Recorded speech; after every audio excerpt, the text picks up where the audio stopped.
जब मुल्ला ने कर्जदारों से छुटकारा पाने के लिए खुद को अमीर घोषित कर दिया, शहर के बाजार में जब भी दो आदमी आपस में फुसफुसाते हुए बात करते थे तो तीसरा जरूर कहता, किसी का पैसा डूबा है क्या?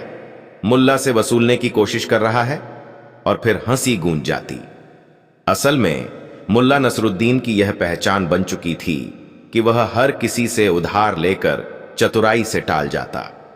कभी पेट में दर्द, कभी कोई बूढ़ी मौसी बीमार, तो कभी किसी गरीब की मदद का बहाना।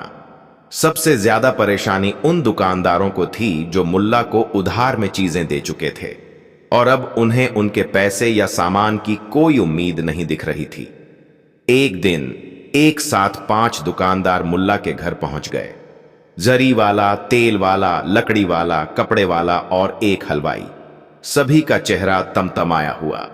जरी वाले ने कहा, मुल्ला, आज तुम्हें या तो मेरा पैसा लौटाना होगा या मेरी दुकान की कसम खानी होगी कि तूने मुझे धोखा नहीं दिया। मुल्ला ने बिना पलक झपकाए जवाब दिया, अरे भाई, दुकान की नहीं, मैं तो तुम्हारी सास की कसम खा सकता हूं, मगर पैसा थोड़ी है मेरे पास। हलवाई ने कटाक्ष करते हुए कहा, तेरे पेट का सारा घी कौन पचाता है फिर? बर्फी के जितने डिब्बे तूने लिए हैं उतना तो हम शादियों में भी नहीं बेचते।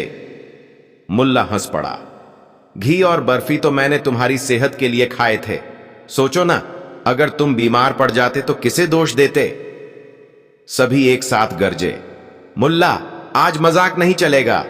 हमें या तो हमारा माल दो या हम नगर प्रमुख के पास चलते हैं। अब मुल्ला समझ गया कि आज मामला गंभीर है। उसने एक पल सोचा, फिर उठ खड़ा हुआ। ठीक है, अब मैं ऐसा काम करूंगा कि तुम सबका कर्ज खुद ब खुद चुक जाएगा, लेकिन एक शर्त है, मुझे एक दिन का समय दो। पांचों एक दूसरे की शक्ल देखने लगे, फिर बोले, ठीक है, मगर कल सुबह तक। मुल्ला ने उन्हें विदा किया और सीधे पहुंच गया शहर के सुनार के पास। काका, मुझे एक दिन के लिए सबसे चमकदार मुकुट चाहिए। क्यों, कोई नाटक करना है? सुनार ने पूछा। नाटक नहीं, इतिहास रचना है, मुल्ला ने मुस्कुराकर कहा। अगली सुबह पूरा बाजार हक्का बक्का रह गया। मुल्ला नसरुद्दीन एक सफेद घोड़े पर सवार, सिर पर सुनहरी मुकुट, हाथ में चांदी का छाता और पीछे पीछे 2 लड़कों को लिए चल रहा था जो ढोल बजा रहे थे। किसी ने पूछा, यह क्या तमाशा है? मुल्ला ने हाथ उठाकर कहा, शहरवासियों, कल रात मुझे स्वप्न में स्वर्ग से आदेश मिला। मैं कोई साधारण व्यक्ति नहीं, बल्कि नसरुद्दीन खान अमीरुल अरबिया हूं। अब से मैं पूरे इलाके का नवाब हूं। सभी मेरे दरबार में हाजिर हों।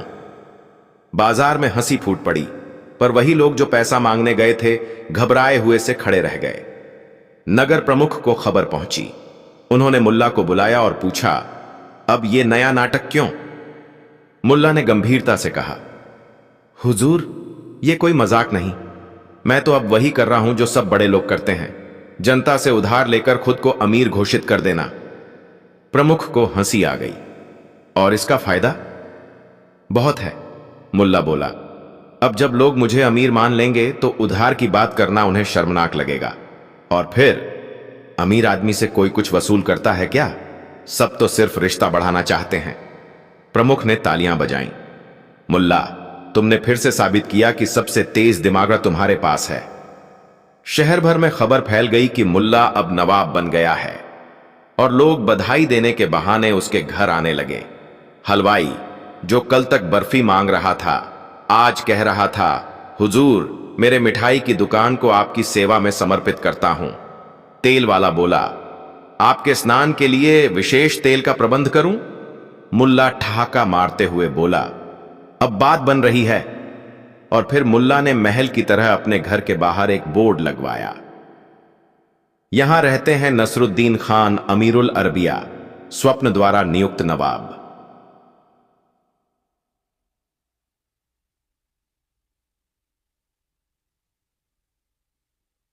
अगले भाग की हेडिंग, जब मुल्ला को नवाब मानकर लोग वसीयत लिखवाने आने लगे।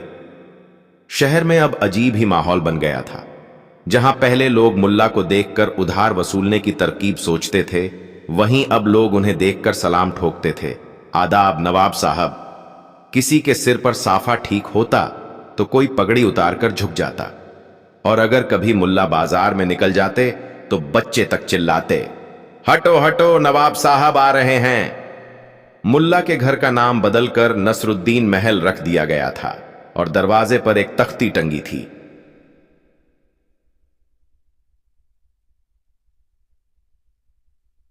यहां केवल आमंत्रितों का प्रवेश है।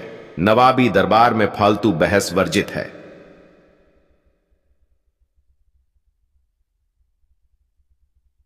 अब चूंकि लोग उन्हें नवाब मानने लगे थे, तो सबसे पहले जो बदलाव आया वो था लोगों की जुबान में। हर कोई उन्हें हुजूर, बंदा परवर, साया ए कायनात कहने लगा। सबसे दिलचस्प बात यह हुई कि लोगों ने मुल्ला को सलाह देने की जगह अब उनसे सलाह मांगनी शुरू कर दी थी। एक दिन शहर का सबसे बूढ़ा आदमी हसन चाचा, जो 4 बार अपनी वसीयत बदल चुके थे, अब 5वीं बार बदलने के लिए सीधे मुल्ला के पास जा पहुंचे। हुजूर, उन्होंने सिर झुकाकर कहा, आपकी सूझबूझ देखकर अब मुझे पूरा विश्वास है कि मेरी जायदाद सही हाथों में जाएगी। मेरी विनती है कि मेरी वसीयत आप लिखवाएं। मुल्ला मुस्कुराए, चाचा, हम तो ठहरे सपनों के नवाब। दस्तखत की स्याही अब तक ख्वाबों से ही निकलती है। तो वही तो चाहिए। चाचा बोले, हमें वही लोग चाहिए जो दिल से सोचते हैं। मुल्ला ने झूठ मूठ एक बड़ा सा फाइल खोला, उसमें कुछ कागज इधर उधर किए और कहा, अच्छा बताओ, तुम्हारी जमीन कौन लेगा, बेटा या भतीजा? हसन चाचा बोले, बेटा, मगर उसकी बीवी मुझे पसंद नहीं। मुल्ला बोले, तो फिर ऐसा करो, आधी जमीन भतीजे के नाम कर दो, लेकिन शर्त रख दो, वो तुम्हारी बीवी की हर साल सालगिरह मनाएगा। हसन चाचा ने गदगद होकर कहा, हुजूर, आप तो राजनीति में आ जाओ, मेरी आत्मा को शांति मिल रही है। फिर तो जैसे दरबार ही लग गया। कभी कोई अपने बेटे को व्यापार सिखाने के लिए मुल्ला से दिशा मांगता, तो कभी कोई बेटी की शादी की तारीख पूछने आता। हुजूर, आपके सपनों में दूल्हा तो नहीं दिखा? एक दिन तो नगर के वकील खुद आए और बोले, हमारी संस्था आपको मुख्य सलाहकार बनाना चाहती है। मुल्ला ने सिर हिलाया, बिल्कुल, लेकिन मेरी सलाहें नींद के बाद ही मिलती हैं। अब लोग मुल्ला की नींद के समय भी नोट करने लगे थे। कुछ लोग तो बाहर खड़े रहते कि कब खांसी की आवाज आए और कब उनके सपनों का बयान हो। परंतु जैसे जैसे यह तमाशा बढ़ा, वैसे वैसे कुछ बुद्धिजीवी लोग बेचैन होने लगे। एक युवा कवि इमरान, जो मुल्ला के पड़ोस में रहता था, उसने सोचा, यह सब पाखंड है। लोग एक व्यक्ति की चालाकी से अपने ही दिमाग का इस्तेमाल बंद कर चुके हैं। उसने अखबार में लेख छपवाया, मुल्ला या महाराज, जब जनता खुद सोचने से डरने लगे।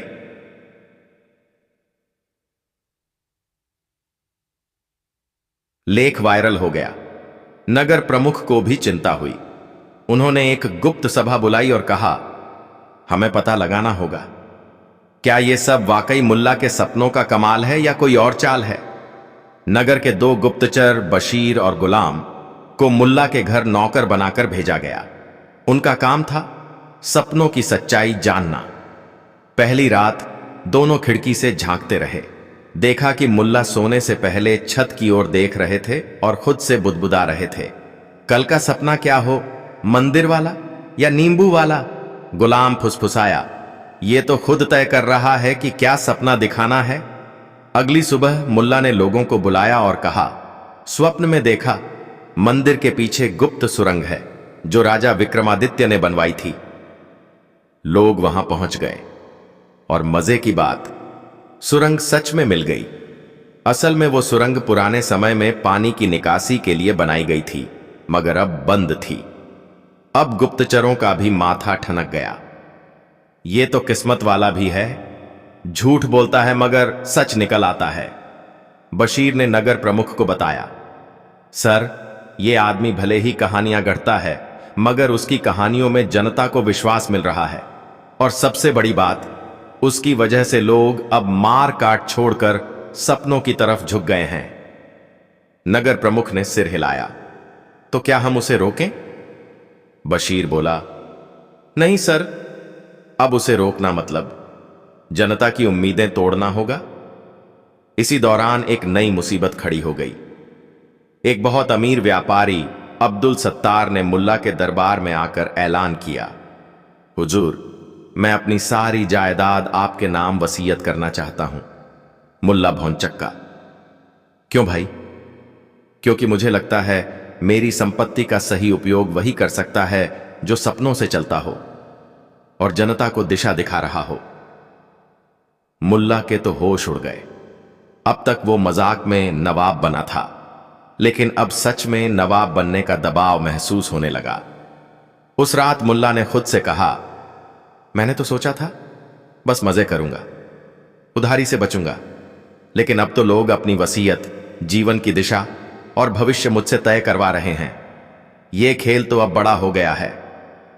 सुबह मुल्ला गायब था, दरबार खाली, घोड़ा वहीं बंधा हुआ, मगर उसकी पीठ पर सिर्फ एक चिट्ठी बंधी थी। प्ला बापा बा।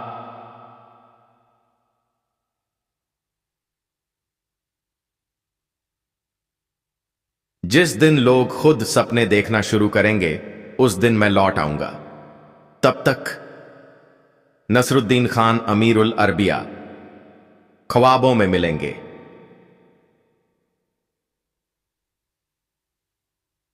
शहर हतप्रभ, कुछ रो पड़े, कुछ मुस्कुरा दिए। लोगों को समझ आ गया था कि मुल्ला अब मजाक नहीं था, वह आईना था जिसमें हर इंसान अपनी कल्पना, आलस, उम्मीद और सवाल देखता था। सीख।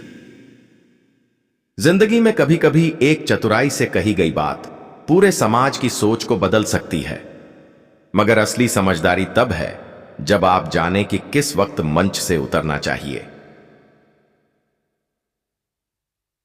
समाप्त। अगली कहानी। जब मुल्ला ने बर्तन धोने के बदले खुद को चमका लिया। शहर बदरुद्दीन की गलियों में सुबह की हलचल शुरू हो चुकी थी। बाजार की दुकानों के शटर खड़कने लगे थे और चाय की दुकानों से उठती भाप लोगों को दिन की शुरुआत का संकेत दे रही थी। लेकिन इन सब के बीच एक घर था जहां हमेशा की तरह कुछ अनोखा, कुछ हास्यास्पद और कुछ ऐसा घट रहा था जो केवल एक ही व्यक्ति के कारण संभव था, मुल्ला नसरुद्दीन। मुल्ला का घर हमेशा चर्चा में रहता, लेकिन इस बार चर्चा की वजह थी बर्तन। हां, वही बर्तन जो रोज की जिंदगी में इंसान की सबसे उपेक्षित जरूरत होते हैं, इस बार चर्चा में थे। बात यूं थी कि मुल्ला ने पूरे हफ्ते भर अपने घर के बर्तन नहीं धोए थे। अब सोचिए, जब एक हफ्ते तक बर्तन न धुलें तो क्या हाल हो। बर्तन ही नहीं, रसोई भी शर्मिंदा थी। मुल्ला की पत्नी फातिमा सुबह सुबह गुस्से से फुंफकारते हुए चिल्लाई, मुल्ला, अब और नहीं, या तो बर्तन धो या फिर ये घर छोड़। मुल्ला ने इत्मीनान से तकिए से सिर हटाया, अंगड़ाई ली और बोला, फातिमा, तुम तो यूं कह रही हो जैसे बर्तन कोई जानवर हैं जिन्हें मैं पीट रहा हूं। नहीं मुल्ला, लेकिन बर्तन देख रहे हो जैसे खुदा ना खास्ता ताजमहल पर कबूतरों ने डेरा डाल दिया हो। मुल्ला मुस्कुराया। ये वही मुस्कान थी जो हर बार किसी बड़ी बौद्धिक चाल की पहली सीढ़ी होती थी। ठीक है फातिमा, आज मैं बर्तन नहीं, पूरा घर चमका दूंगा। मुल्ला ने आंखें मिचमिचाते हुए कहा, तुम्हारी बातें सुनकर ही तो मैं अब तक पागल नहीं हुई हूं। फातिमा गुस्से से रसोई में घुस गई। लेकिन उस दिन मुल्ला ने कुछ ऐसा किया जो पूरे बदरुद्दीन में हंसी का कारण बना और फिर तारीफ का भी। चाल शुरू होती है। मुल्ला ने सुबह सुबह अपने पुराने दोस्त अब्दुल्ला को बुलाया, जो हलवाई था। अबे अब्दुल्ला, तुझे एक सौगात दूंगा अगर तू आज शाम मेरी दुकान पर हलवा फ्री बांटे। क्यों? तूने खुदा को देखा है क्या, जो मुफ्त बांटने की बातें कर रहा है? नहीं अबे, खुदा को नहीं, लोगों को देख रहा हूं और वो मुझे देखेंगे। आज शाम बस हलवा बांट देना और लोगों को बताना कि नसरुद्दीन ने अब आध्यात्मिक जीवन चुन लिया है। आध्यात्मिक? अब्दुल्ला चौंका। हां, और अब मैं खुद को चमकाने चला हूं, मन से, तन से और आत्मा से। अब्दुल्ला ने सोचा कि यह जरूर कोई नई नौटंकी है, लेकिन उसका हलवा बिकने वाला था मुफ्त में, तो वो मान गया। शहर की हो रही थी चर्चा। शाम होते होते पूरे मोहल्ले में खबर फैल गई, मुल्ला नसरुद्दीन ने संसार को त्याग दिया है, अब आध्यात्मिक पथ पर हैं। लोग जमा हुए, हलवा खाया और बातों का पिटारा खुला। एक आदमी बोला, मैंने देखा मुल्ला बर्तन लेकर गंगा किनारे जा रहे थे। दूसरे ने कहा, नहीं नहीं, वो तो पुराने मजार के पास ध्यान मुद्रा में बैठे थे। तीसरा बोला, मैंने तो उन्हें बर्तन की जगह अपने जूते चमकाते देखा। इधर घर में फातिमा ने देखा कि रसोई अब भी ज्यों की त्यों थी, बर्तन वैसे ही पड़े हुए, लेकिन मुल्ला थे गायब। चमकने की असली तरकीब हकीकत यह थी कि मुल्ला ने शहर के पुराने रंगरेज हुसैन मियां से सौदा किया था। उसने कहा, मेरे पूरे बदन को ऐसा चमका दो जैसे किसी बर्तन को पॉलिश कर रहे हो, लेकिन रंग ऐसा होना चाहिए कि लोगों को लगे मैं रोशनी छोड़ रहा हूं। हुसैन मियां ने सोने के रंग का एक विशेष लेप मुल्ला के शरीर पर लगाया और फिर उस पर चमकदार पाउडर छिड़क दिया। मुल्ला अब ऐसे दिखते जैसे चलते फिरते पीतल के भगवान हों। प्रवचन और चालाकी। शाम को मुल्ला शहर के चौक पर एक ऊंचे पत्थर पर खड़े हो गए। भीड़ थी, हलवा था और अब था प्रवचन। हे लोगों, मुल्ला ने आंखें बंद कर लीं और अपनी तेज आवाज में बोले, मैं अब बर्तन नहीं धोता, क्योंकि मैंने समझ लिया है कि असली चमक बाहर नहीं भीतर होती है। भीड़ ने ताली बजाई। बर्तन तो गंदे रह भी सकते हैं, लेकिन आत्मा को रोज साफ करना चाहिए। बात तो गहरी है। भीड़ में से एक अधेड़ ने कहा, मैंने 7 दिन तक अपने शरीर को गंदा रखा, लेकिन मन को साफ किया। आज मैंने शरीर भी चमका लिया, अब मैं पूर्ण हूं।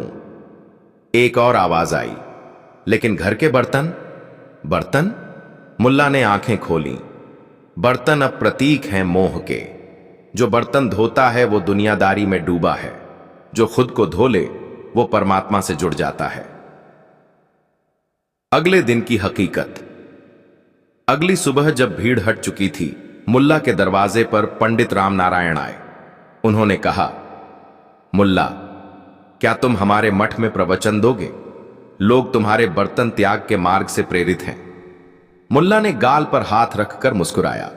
पंडित जी, मैं तैयार हूं, बस कुछ और बर्तन घर में इकट्ठे हो जाएं, तब तक मैं बाहर ही चमकता रहूं।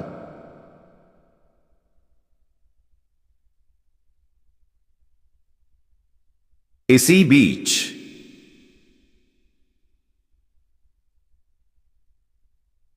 फातिमा अब भी बर्तन धो रही थी, लेकिन मन ही मन सोच रही थी, ये आदमी बर्तन न धोने के लिए आध्यात्मिक बन गया, और लोग हैं कि चरण धोने को तैयार बैठे हैं।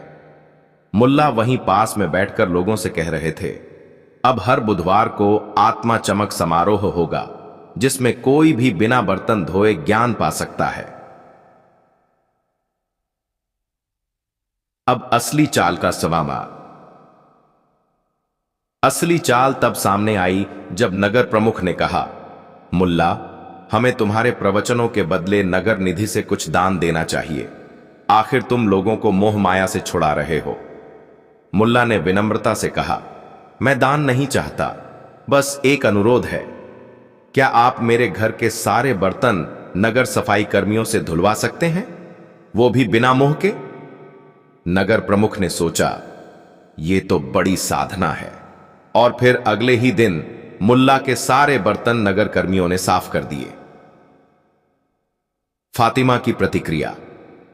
जब फातिमा ने बर्तन चमचमाते देखे, वो हैरान थी। तुमने धोए नहीं, फिर ये कैसे चमक गए? मुल्ला ने हौले से कहा, जो आत्मा चमकाता है उसके बर्तन खुद ब खुद साफ हो जाते हैं। भीड़ में एक युवक ने फुसफुसाया, कितना चालाक है ये मुल्ला, बर्तन भी नहीं धोए और संत भी बन गया। दूसरे ने जवाब दिया, बर्तन नहीं धोए, उसने तो पूरी दुनिया को धो डाला, जब मुल्ला ने भगवा पहनकर नगर का नक्शा बदल दिया। बदरुद्दीन शहर की जनता अभी उस झटके से उबरी भी नहीं थी कि जिसे वो एक मजाक समझ रहे थे वही अब उनका आदर्श बन गया था। लोगों ने यह तो देखा था कि मेहनत करने वालों को इनाम मिलता है, लेकिन यह पहली बार था कि कोई बिना कुछ किए सिर्फ खाट पर लेटे लेटे नींबू पानी पीकर और सपने देखकर इंस्पिरेशन बन गया था। मुल्ला नसरुद्दीन की वो खाट अब एक ऐतिहासिक स्थल बन चुकी थी। शहर के युवाओं ने उसके चारों तरफ रंगोली बना दी थी। महिलाएं वहां धूप बत्ती जलाने लगी थीं और कुछ लोगों ने वहां सपना दर्शन केंद्र नाम की छोटी सी दुकान खोल ली थी, जहां से नींबू पानी, तकिया और खाट किराए पर मिलती थी। लेकिन सबसे अजीब बात तो यह थी कि अब लोग सच में मुल्ला के सपनों पर भरोसा करने लगे थे। एक सुबह मुल्ला ने अपनी खाट पर से घोषणा की, आज मैंने सपना देखा कि शहर के पश्चिमी छोर पर जमीन के नीचे कुछ गड़ा हुआ है। भीड़ में कानाफूसी शुरू हो गई। गड़ा हुआ मतलब खजाना? क्या सच में कोई संकेत मिला है इन्हें? कुछ ही घंटों में शहर के कई उत्साही युवक फावड़े और बेलचे लेकर पश्चिमी छोर की तरफ निकल पड़े। मिट्टी खोदी गई, झाड़ियां हटाई गईं, पसीना बहाया गया और सच में उन्हें वहां से एक लोहे का संदूक मिला। संदूक खोला गया और उसके भीतर पुरानी मुगलकालीन सिक्कों की थैलियां, कुछ दस्तावेज और एक पुरानी तलवार मिली। शहर में तूफान आ गया। नगर प्रमुख ने खुद अपने हाथ से मुल्ला को माला पहनाई और कहा, हमने सोचा था आपने जो कहा वो सिर्फ एक मजाक होगा, लेकिन आपने तो शहर के इतिहास का एक हिस्सा खोज निकाला। अब हम आपको दृष्टा नसरुद्दीन की उपाधि देते हैं। मुल्ला मुस्कुराए और बोले, मैंने तो बस सपना देखा था, हकीकत तो तुम लोगों ने बनाई।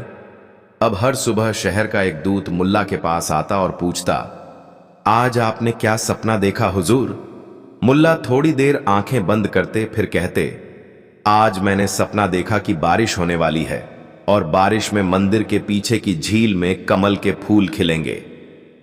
बस फिर क्या था? नगर निगम ने मंदिर के पीछे की झील को साफ करवाया। वहां के बच्चों ने पेंटिंग बना डाली, फूल वालों ने कमल के बीज डलवा दिए और वाकई 2 दिन बाद जब बारिश हुई तो झील में सुंदर कमल खिलते देखे गए। अब मुल्ला का सपना सिर्फ भविष्यवाणी नहीं रह गया था, वो लोगों का विश्वास बन चुका था। लेकिन हर चढ़ाव की एक सीमा होती है। एक दिन शहर के सबसे धनी व्यापारी रहमान मिर्जा खुद मुल्ला के पास आए और बोले, मुल्ला साहब, मेरी एक प्रार्थना है। मैं चाहता हूं आप मेरे बेटे के लिए एक अच्छा सपना देखें। वो पढ़ाई में कमजोर है, व्यापार में रुचि नहीं और दिन भर गली के लड़कों के साथ पतंग उड़ाता है। मुल्ला ने कहा, बिल्कुल, मैं आज रात सपना देखूंगा। अगली सुबह मुल्ला ने चुपचाप रहमान मिर्जा को पास बुलाया और कहा, मैंने सपना देखा, तुम्हारा बेटा एक दिन बहुत बड़ा खिलाड़ी बनेगा, पतंगबाजी में विश्व विजेता। रहमान चौंक गया, मगर मुल्ला साहब, मैं चाहता था वो पढ़ाई करे या मेरे व्यापार में हाथ बंटाए। मुल्ला ने मुस्कुराते हुए कहा, जब सपना आता है तो वो बस आता है, हम उसे बदल नहीं सकते। अब मामला बिगड़ गया। शहर के कुछ लोग जो इस सपना दर्शन को पाखंड समझते थे, उन्होंने रहमान के गुस्से को हथियार बना लिया। क्यों न हम मुल्ला की असल परीक्षा लें? एक वृद्ध ने सुझाव दिया। हां, उन्हें चुनौती दी जाए कि कोई ऐसा सपना बताएं जो पहले से हम खुद जानते हों। दूसरे ने कहा। शहर भर में चर्चा फैल गई। मुल्ला की अगली भविष्यवाणी पर पूरा निर्णय होगा। तारीख तय की गई। नगर प्रमुख, दरबारी, व्यापारी और आमजन सब जमा हुए। मुल्ला से पूछा गया, आपके लिए एक विशेष परीक्षा है। हम में से एक व्यक्ति ने एक बहुत विशेष वस्तु को शहर के किसी कोने में छुपाया है। आपको बस यह बताना है कि वो कहां है और क्या है। सपने में। मुल्ला चुप रहे। उन्होंने आंखें बंद की। कुछ देर बाद बोले, मैं आज रात सपना देखूंगा, कल उत्तर दूंगा। सब सहमत हुए। अगली सुबह भीड़ फिर इकट्ठा हुई। मंच पर मुल्ला खड़े हुए और बोले, मैंने सपना देखा। एक आदमी अकेले लाल रंग की पगड़ी में अपने बीते हुए प्रेम की निशानी को छुपा रहा है। वह पुरानी मस्जिद की दीवार के पीछे एक मिट्टी के बर्तन में उसे रखता है। वस्तु कोई कीमती चीज नहीं है, मगर उसका अर्थ बहुत बड़ा है। भीड़ में सन्नाटा। तभी एक बूढ़ा आदमी उठ खड़ा हुआ। वो वही व्यक्ति था जिसने वस्तु को छुपाया था। उसकी आंखें नम थीं। मुल्ला, आप सही कह रहे हैं। वो एक पुराना रेशमी रुमाल था। मेरी पत्नी ने मरने से पहले दिया था। कोई उसकी कीमत नहीं जानता, लेकिन मेरे लिए वो अनमोल है। सभा स्तब्ध रह गई। मुल्ला ने मुस्कुराकर कहा, कुछ सपने देखे नहीं जाते, वो सिर्फ सुने जाते हैं, जब इंसान की आत्मा लोगों की धड़कनों से जुड़ जाए। अब लोग दंग थे। फातिमा, जो पीछे खड़ी ये सब देख रही थी, धीरे से बुदबुदाई, अब तो ये सच में कुछ करने लग गया है, और वो भी बिना कुछ किए। शहर ने फैसला लिया, अब हर शुक्रवार को सपना सभा होगी, जहां लोग मुल्ला के सपनों को सुनेंगे और उन पर विचार करेंगे। एक समय जो आदमी बर्तन धोने से बचता था, अब आत्मा के बर्तन चमकाने लगा था। और जब कोई पूछता, मुल्ला, ये सपने तुम्हें आते कहां से हैं? वो मुस्कुराकर कहता, जहां मेहनत करने वालों की सांसें थमती हैं, वहां आलसी लोग सोचने लगते हैं, और वहीं से असली सपने जन्म लेते हैं। समाप्त। कहानी से सीख। हर इंसान की काबिलियत उसकी बाहरी मेहनत से नहीं, उसकी सोच की गहराई से तय होती है। और कभी कभी वो जो कुछ भी नहीं करता, वही उसे सबका प्रिय बना देता है। अगली कहानी। जिस दिन मुल्ला ने दरवाजा बंद कर दिया और पूरे शहर में खलबली मच गई। उस रोज सुबह शहर की फिजा थोड़ी अजीब थी। न दुकानें वैसे खुली थीं, न ही चाय की गुमटी पर वही हलचल थी। और इस अजीब माहौल की वजह थी मुल्ला नसरुद्दीन का दरवाजा बंद होना।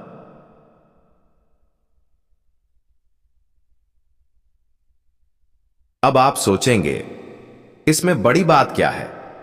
लेकिन अगर आप उस शहर के लोग होते तो जानते कि मुल्ला का दरवाजा बंद होना वैसा ही था जैसे सूरज का बिना बताए छुट्टी ले लेना।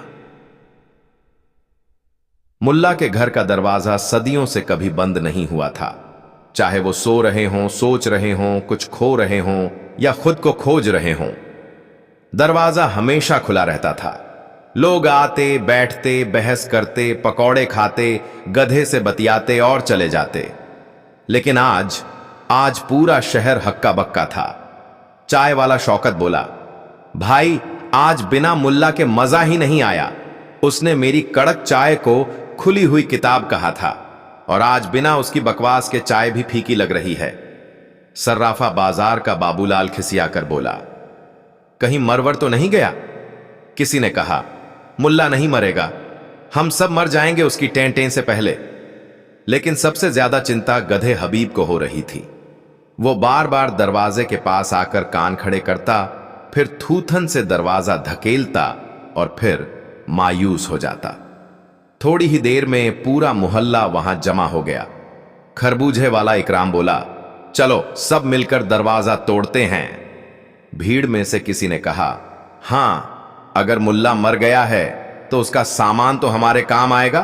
तभी एक बुजुर्गा बोले, कहीं आत्मा उन्नति के लिए ध्यान में तो नहीं बैठ गया? एक धार्मिक महिला बोली, या फिर मक्का की तरफ मुंह करके नमाज में मग्न हो गया हो। इतने में दरवाजे के भीतर से एक आवाज आई, ना ध्यान ना नमाज, मुल्ला आज छुट्टी पर है। सब ठिठक गए। छुट्टी? किससे? किसी ने पूछा।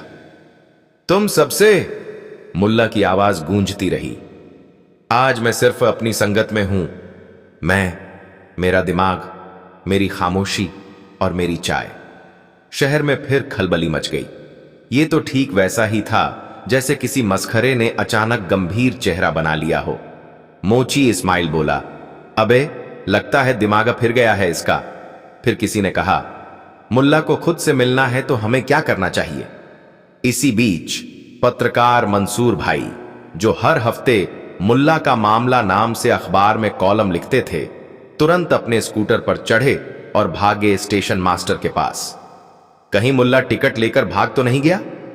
स्टेशन मास्टर ने हंसते हुए जवाब दिया, अगर चला भी गया तो ट्रेन का ड्राइवर होके गया होगा, टिकट तो वो कभी लेता नहीं। दूसरी ओर बच्चों ने मान लिया कि मुल्ला कोई जादू सीख रहा है। औरतों ने कहा कि जरूर किसी नई चाल की तैयारी है, लेकिन मुल्ला न तो कहीं गया था न किसी चाल में था। असल में वह अपने ही घर में 4 तकियों से घिरा बैठा था और अपनी डायरी में कुछ लिख रहा था। पहली बार किसी ने उससे सवाल नहीं पूछा था और पहली बार उसने कोई उत्तर नहीं दिया था। डायरी में लिखा, आज मैंने देखा कि मेरे ना बोलने से शहर ज्यादा शोर मचा रहा है। क्या मैं वाकई शांति का कारण हूं या शोर का बहाना? बाहर लोग बहस कर रहे थे। क्या मुल्ला बीमार है? क्या वो किसी गुप्त मिशन पर है? क्या वो कोई किताब लिख रहा है? क्या वो शादी करने की सोच रहा है? इतने में दरवाजे के नीचे से एक पुर्जा निकला। छोटे बच्चे शब्बीर ने उठाया और जोर से पढ़ा, वाला मालिक, यदि आप मुझसे मिलना चाहते हैं तो पहले खुद से मिलिए। आया।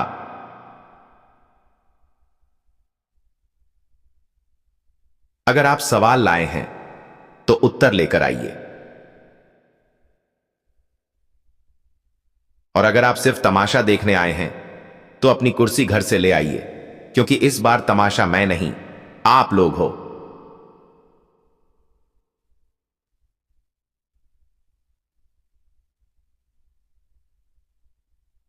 लोग ठहाके लगाकर हंसने लगे, मगर साथ ही एक अजीब सी चुप्पी भी आई। उसी शाम शहर में पहली बार यह हुआ कि लोग अपने घर जल्दी लौट गए। कोई किताब पढ़ने बैठा, कोई अकेले छत पर टहलने लगा, कोई अपनी बीवी से वही सवाल पूछने लगा जिसे सालों से टालता रहा था, तुम्हें वाकई क्या पसंद है? और हां, गधा हबीब। वो दरवाजे से उठकर मुल्ला की खिड़की के पास गया और अपनी पूंछ से थपथपाने लगा। खिड़की खुली, मुल्ला बाहर झांका और मुस्कुराकर बोला, हबीब, तुम तो खुद से कभी बोर नहीं होते। काश बाकी लोग भी ऐसे होते। जब पूरे शहर ने खुद से बात करना शुरू किया और मुल्ला सबसे चुप रहा। शहर की गलियों में अब एक नई खामोशी थी। न बच्चों की वो शरारती चिल्लाहटें, न दुकानदारों की जबानी लड़ाइयां, और ना ही नुक्कड़ों पर चलने वाली चाय कचौड़ी की राजनीति। हर कोई अब कुछ अजीब कर रहा था।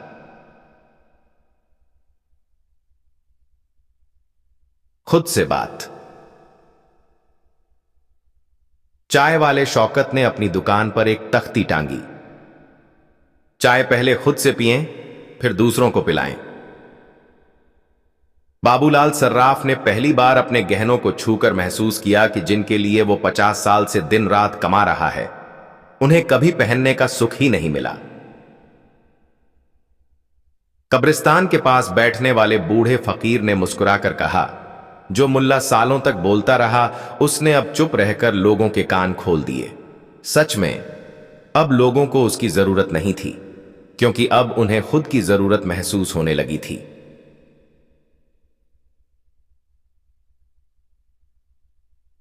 लेकिन इस बदलाव के बीच एक और पहलू धीरे धीरे उभरने लगा। मुल्ला की खामोशी अब लोगों के अंदर गूंजने लगी थी, जैसे किसी ने शहर के बीचों बीच एक विशाल आईना खड़ा कर दिया हो। हर कोई खुद को, अपनी कमजोरियां, अपने बहाने और अपनी असलियत देख रहा था। और जैसे जैसे ये अंदरूनी मंथन शुरू हुआ, वैसे वैसे समस्याएं भी खुलने लगीं। कई लोग जो सालों से दूसरों को दोष देते रहे थे, अब अपनी ही उंगलियां खुद पर उठते देख रहे थे। जो दूसरों से उम्मीद करते थे, अब खुद की जिम्मेदारियों की लिस्ट बनाने लगे थे। जो रोज मुल्ला से सलाह लेने आते थे, अब अपने दिमाग से जवाब तलाशने लगे थे। इसी बीच एक नौजवान लड़की, रूही, जिसने कभी जिंदगी में जोर से बात नहीं की थी, वह नगर की पहली महिला पुस्तकालय प्रमुख बन गई। उसने सबसे पहले पुस्तकालय के बाहर एक पोस्टर लगाया,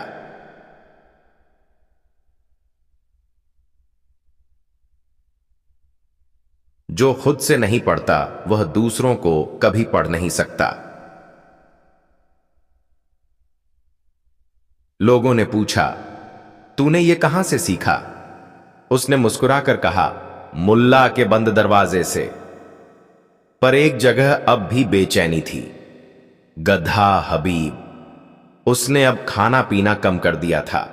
ना किसी बच्चे की पुकार पर झूमता, ना मुल्ला के पुराने जूतों को सूंघने जाता। दिन में एक बार वो उस बंद दरवाजे के सामने बैठता और खामोशी से इंतजार करता, और फिर रात होते ही उसी जगह सो जाता। एक दिन पूरा शहर इकट्ठा हुआ।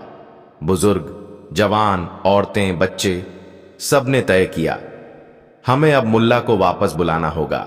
हमने बहुत कुछ सीख लिया, मगर अब उसकी बातें भी याद आती हैं।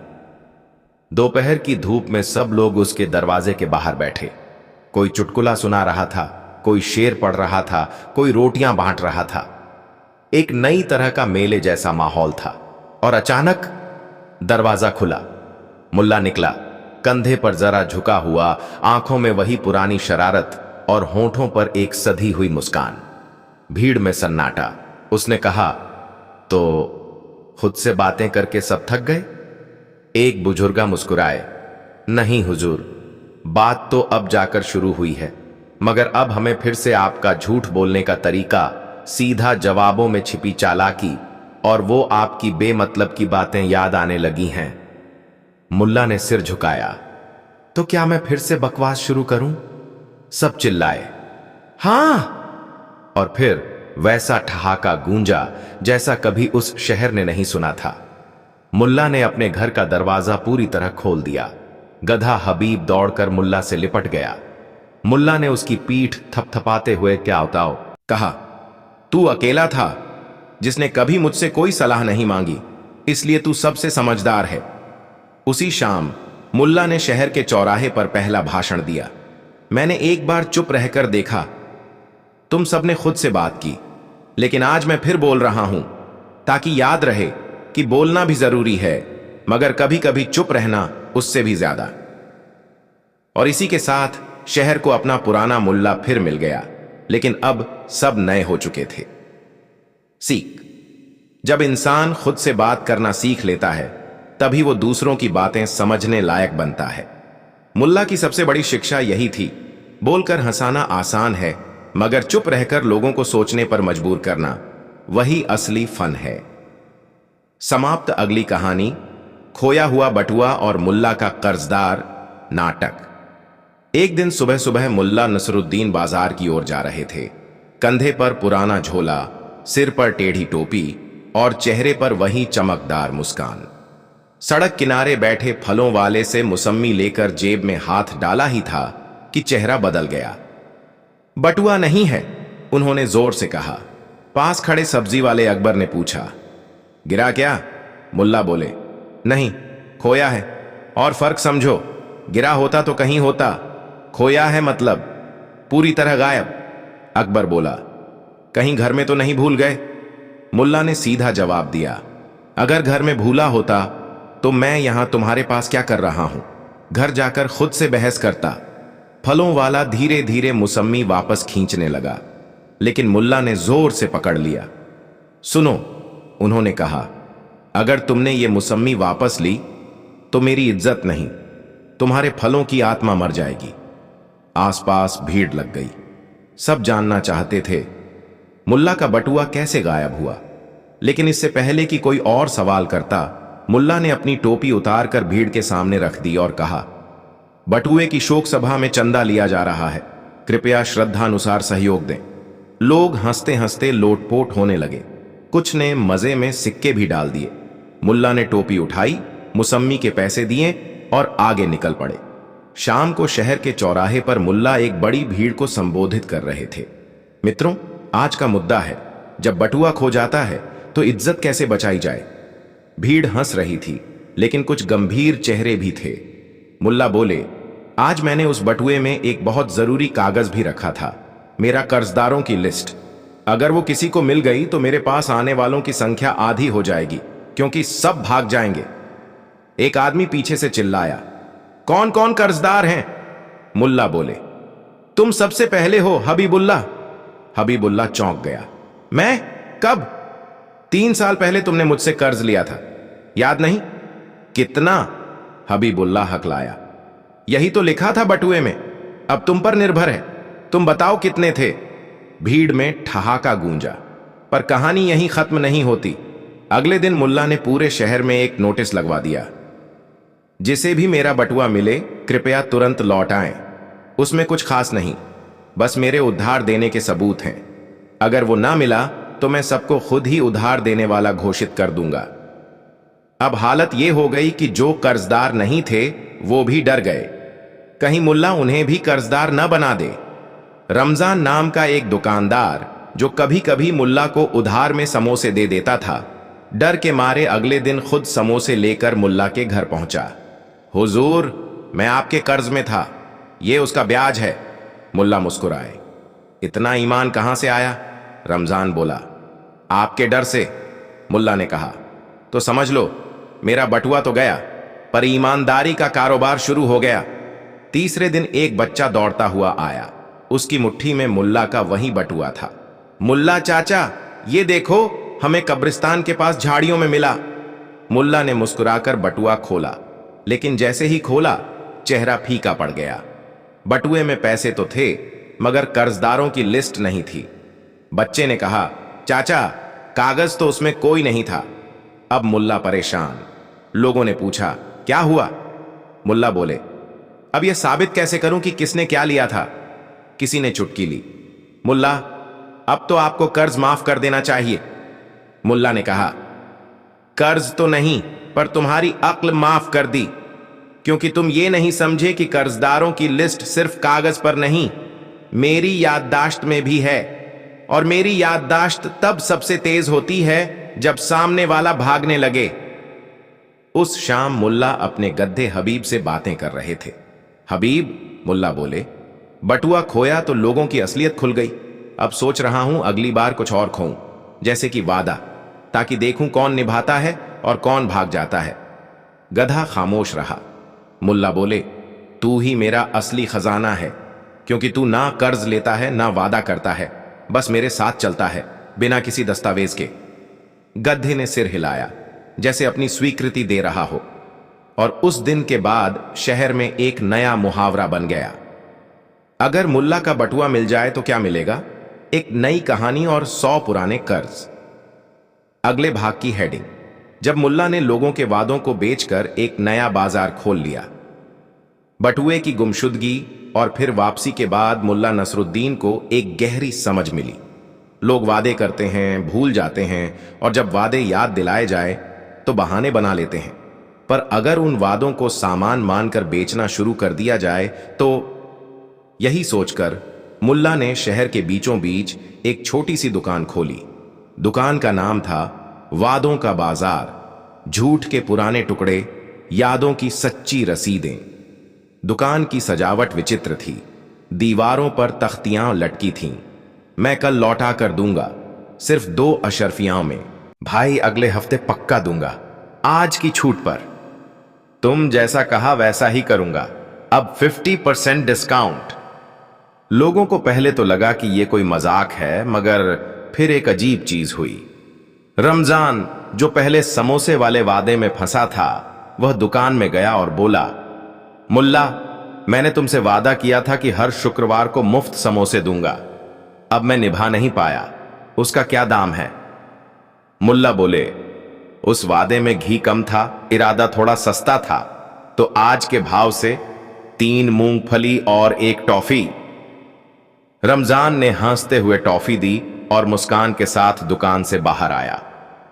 अब लोगों को मजा आने लगा। हर कोई अपने अपने अधूरे वादों को लेकर आने लगा और उन्हें छूट पर बेचकर चैन पा रहा था। मुल्ला ने शहर की सड़कों पर इश्तिहार लगवा दिए, वादा निभाओ ना सही, पर बेचकर खुद को हल्का तो करो। धीरे धीरे मुल्ला की दुकान शहर का सबसे दिलचस्प स्थान बन गई। हर वादा, चाहे टूटा हुआ हो या अधूरा, अब एक कहानी बन चुका था। एक वृद्ध आया जिसने अपने बचपन के दोस्त से वादा किया था कि मरते दम तक हर हफ्ते मिलने आएगा। वह दोस्त अब नहीं रहा था। लेकिन वादा अब भी बोझ बनकर सीने में पड़ा था। मुल्ला ने पूछा, कब से निभा नहीं पाए? वृद्ध ने कहा, 20 साल से। मुल्ला ने गंभीरता से जवाब दिया, इसका दाम थोड़ा भारी है। एक सच्चा आंसू और 2 सच्ची यादें। रख दो यहां और हल्के होकर जाओ। वृद्ध की आंखें भर आईं और वह चुपचाप चला गया। पर फिर एक दिन कुछ अजीब हुआ। एक अमीर व्यापारी जिसका नाम याकूब था आया और बोला, मुल्ला, तुम्हारी इस दुकान ने पूरे शहर को नालायक बना दिया है। अब हर कोई अपनी जिम्मेदारी से भाग रहा है, यह कहकर कि वह वादा बेच चुका है। मुल्ला ने मुस्कुराते हुए कहा, मैंने सिर्फ बोझ कम किया है, जिम्मेदारी नहीं। जिनके दिल में सच्चाई है वो वादा निभाते हैं, जिनके दिल में बहाना है वो वैसे भी नहीं निभाते। याकूब बोला, और अगर मैं कहूं कि तुम्हारा सबसे बड़ा वादा तुमने खुद तोड़ा है? मुल्ला ने पूछा, कौन सा?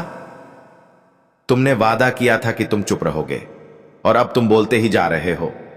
मुल्ला हंस पड़े। मैंने वो वादा अपने गधे से किया था और उसने मुझे माफ कर दिया। गधा हबीब जो पास में बैठा था दुलत्ती मारते हुए उठ खड़ा हुआ, जैसे कह रहा हो, सही कहा मालिक, कहानी यहीं खत्म नहीं होती। एक शाम मुल्ला ने अपनी दुकान के सामने एक छोटी सी बैठक रखी जिसमें शहर के लोग आमंत्रित थे। मुल्ला ने कहा, यह दुकान अब बंद होने वाली है। लोग चौंक गए। क्यों? मुल्ला बोले, क्योंकि अब सबने अपने वादे बेच दिए हैं। अब अगला काम है नए वादे बनाना, मगर इस बार सिर्फ वही जो निभाए जा सकें। लोग शांत थे। मुल्ला ने दुकान के बाहर एक बोर्ड लटका दिया, वादों का बाजार अब बंद, अब से सिर्फ कर्मों का बाजार खुलेगा। और दुकान के भीतर एक आखिरी नोट चिपका था, कभी अगर फिर से खुद से वादा तोड़ दो तो मेरे पास मत आना। खुद से निपटना सीखो, वही असली इंसान बनना है। उस रात मुल्ला ने अपने गधे हबीब से कहा, हमने एक और नाटक कर लिया, इस बार बिना मंच बिना पर्दा, बस सच के किरदारों से। गधा चुप था। मुल्ला बोले, चल अब अगला तमाशा सोचें। इस बार शायद कुछ ऐसा करें जहां लोग खुद को हंसाते हुए देख लें। गधा धीरे से मुंह खोलकर मुल्ला की तरफ देखता है, जैसे पूछ रहा हो, क्या अब सचमुच आखिरी तमाशा था? मुल्ला मुस्कुराते हैं और आकाश की ओर देखते हैं, जहां सितारे भी शायद उनके नए वादों का बाजार खोलने को तैयार बैठे हैं। सीख, वादे सिर्फ शब्द नहीं होते, वो भरोसे की रसीद होते हैं। निभा ना सको तो माफी मांगो, छुपाओ नहीं। और कभी खुद से किया वादा टूट जाए तो दूसरों को दोष मत दो, खुद से सुलह करो। समाप्त। शहर के बाजार में जब भी 2 आदमी आपस में फुसफुसाते हुए बात करते थे तो तीसरा जरूर कहता, किसी का पैसा डूबा है क्या? मुल्ला से वसूलने की कोशिश कर रहा है। और फिर हंसी गूंज जाती। असल में मुल्ला नसरुद्दीन की यह पहचान बन चुकी थी कि वह हर किसी से उधार लेकर चतुराई से टाल जाता। कभी पेट में दर्द, कभी कोई बूढ़ी मौसी बीमार, तो कभी किसी गरीब की मदद का बहाना। सबसे ज्यादा परेशानी उन दुकानदारों को थी जो मुल्ला को उधार में चीजें दे चुके थे और अब उन्हें उनके पैसे या सामान की कोई उम्मीद नहीं दिख रही थी। एक दिन एक साथ 5 दुकानदार मुल्ला के घर पहुंच गए। जरी वाला, तेल वाला, लकड़ी वाला, कपड़े वाला और एक हलवाई। सभी का चेहरा तमतमाया हुआ।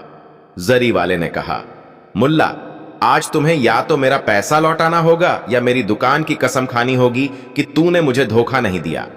मुल्ला ने बिना पलक झपकाए जवाब दिया, अरे भाई, दुकान की नहीं, मैं तो तुम्हारी सास की कसम खा सकता हूं, मगर पैसा थोड़ी है मेरे पास।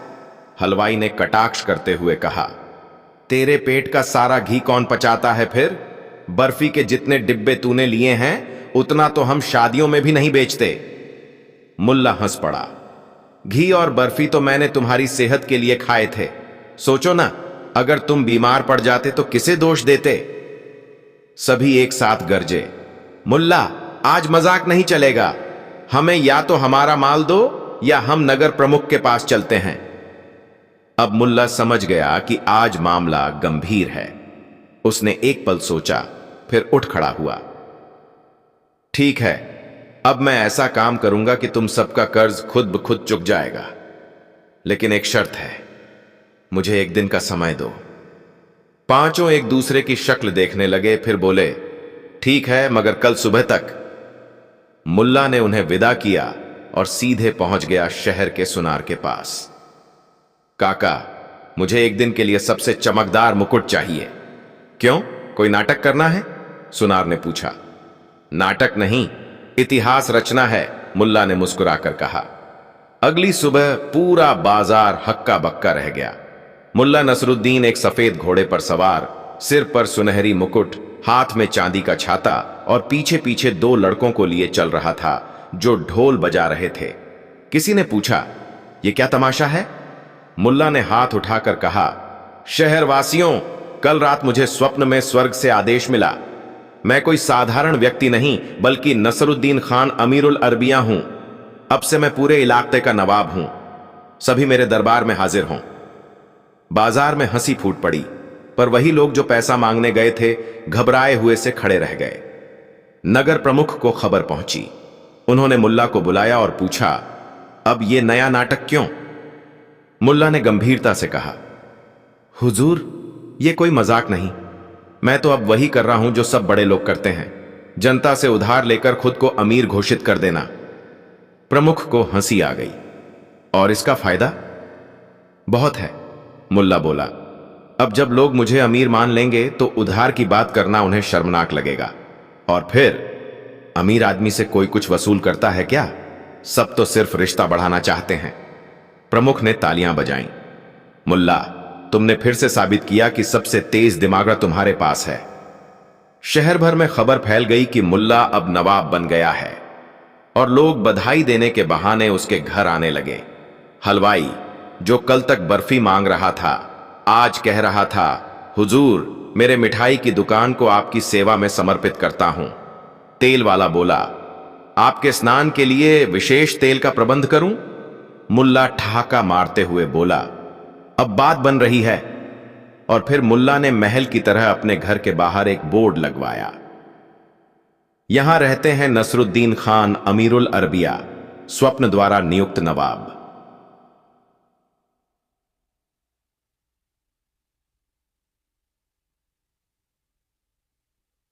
अगले भाग की हेडिंग। जब मुल्ला को नवाब मानकर लोग वसीयत लिखवाने आने लगे। शहर में अब अजीब ही माहौल बन गया था। जहां पहले लोग मुल्ला को देखकर उधार वसूलने की तरकीब सोचते थे, वहीं अब लोग उन्हें देखकर सलाम ठोकते थे, आदाब नवाब साहब। किसी के सिर पर साफा ठीक होता तो कोई पगड़ी उतारकर झुक जाता, और अगर कभी मुल्ला बाजार में निकल जाते तो बच्चे तक चिल्लाते, हटो हटो, नवाब साहब आ रहे हैं। मुल्ला के घर का नाम बदलकर नसरुद्दीन महल रख दिया गया था और दरवाजे पर एक तख्ती टंगी थी।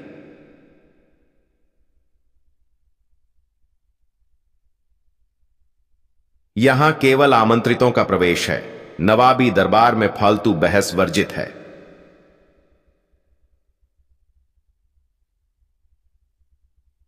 अब चूंकि लोग उन्हें नवाब मानने लगे थे, तो सबसे पहले जो बदलाव आया वो था लोगों की जुबान में। हर कोई उन्हें हुजूर, बंदा परवर, साया ए कायनात कहने लगा। सबसे दिलचस्प बात यह हुई कि लोगों ने मुल्ला को सलाह देने की जगह अब उनसे सलाह मांगनी शुरू कर दी थी।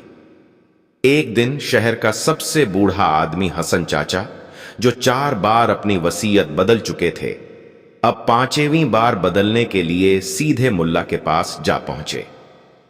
हुजूर, उन्होंने सिर झुकाकर कहा, आपकी सूझबूझ देखकर अब मुझे पूरा विश्वास है कि मेरी जायदाद सही हाथों में जाएगी। मेरी विनती है कि मेरी वसीयत आप लिखवाएं।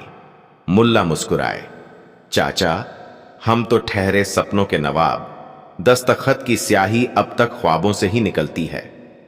तो वही तो चाहिए, चाचा बोले। हमें वही लोग चाहिए जो दिल से सोचते हैं। मुल्ला ने झूठ मूठ एक बड़ा सा फाइल खोला, उसमें कुछ कागज इधर उधर किए और कहा, अच्छा बताओ, तुम्हारी जमीन कौन लेगा, बेटा या भतीजा? हसन चाचा बोले, बेटा, मगर उसकी बीवी मुझे पसंद नहीं। मुल्ला बोले, तो फिर ऐसा करो, आधी जमीन भतीजे के नाम कर दो, लेकिन शर्त रख दो, वो तुम्हारी बीवी की हर साल सालगिरह मनाएगा। हसन चाचा ने गदगद होकर कहा, हुजूर आप तो राजनीति में आ जाओ, मेरी आत्मा को शांति मिल रही है। फिर तो जैसे दरबार ही लग गया। कभी कोई अपने बेटे को व्यापार सिखाने के लिए मुल्ला से दिशा मांगता, तो कभी कोई बेटी की शादी की तारीख पूछने आता। हुजूर आपके सपनों में दूल्हा तो नहीं दिखा? एक दिन तो नगर के वकील खुद आए और बोले, हमारी संस्था आपको मुख्य सलाहकार बनाना चाहती है। मुल्ला ने सिर हिलाया, बिल्कुल, लेकिन मेरी सलाहें नींद के बाद ही मिलती हैं। अब लोग मुल्ला की नींद के समय भी नोट करने लगे थे। कुछ लोग तो बाहर खड़े रहते कि कब खांसी की आवाज आए और कब उनके सपनों का बयान हो। परंतु जैसे जैसे यह तमाशा बढ़ा, वैसे वैसे कुछ बुद्धिजीवी लोग बेचैन होने लगे। एक युवा कवि इमरान, जो मुल्ला के पड़ोस में रहता था, उसने सोचा, यह सब पाखंड है। लोग एक व्यक्ति की चालाकी से अपने ही दिमाग का इस्तेमाल बंद कर चुके हैं। उसने अखबार में लेख छपवाया, मुल्ला या महाराज, जब जनता खुद सोचने से डरने लगे।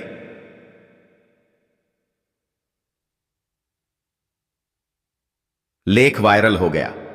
नगर प्रमुख को भी चिंता हुई। उन्होंने एक गुप्त सभा बुलाई और कहा, हमें पता लगाना होगा, क्या यह सब वाकई मुल्ला के सपनों का कमाल है या कोई और चाल है। नगर के दो गुप्तचर बशीर और गुलाम को मुल्ला के घर नौकर बनाकर भेजा गया। उनका काम था सपनों की सच्चाई जानना। पहली रात दोनों खिड़की से झांकते रहे।